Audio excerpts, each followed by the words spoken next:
मीरपुर, साकरो, लुधिया शाख, जाम ब्रांच ऐं ॿियनि शाखनि में पंहिंजी खोट ख़िलाफ़ सवें आबादकारनि एहतिजाजी मुज़ाहिरो कयो, जंहिं में सईदुर रहमान रिंद, अली दोस्त रिंद, वहीद रिंद, इल्मुद्दीन रिंद, सॼण ख़ासकेली, आशिक़ रिंद ऐं ॿियनि जी अॻुवाणी में एहतिजाजी धरणो हंयो वियो। मीरपुर साकरो आबादकार हारिन ॻाल्हाईंदे चयो त 6 महीना गुज़री विया आहिनि पर असांजी शाखनि में पाणी खोट बरक़रार आहे। माण्हू जानवरनि, पखियुनि, पुखण, माल मता उन वगे मरी रहिया आहिनि। सारियाल जो ॿिज पोखे न आहियूं सघिया। हिननि वधीक ॻाल्हाईंदे चयो त आपाशी इंतिज़ामिया कूड़ा वाइदा करे थकिजी पई आहे पर पाणी न आहे पहुतो। हिननि चयो त सिंधु दरिया में पाणी जी मुसलसल चाढ़ आहे। मुख़्तलिफ़ इलाइक़नि में बरसातूं पयूं आहिनि पर असीं पाणी लाइ परेशान थी रोडनि ते वेठा आहियूं।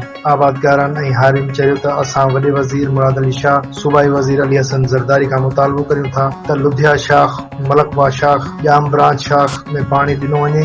पाणी जी खोट ख़तम कराए असांजी बेचैनी ख़तम कई वञे, न त ॿी सूरत में एहतिजाज जो दाइरो वधायो वेंदो।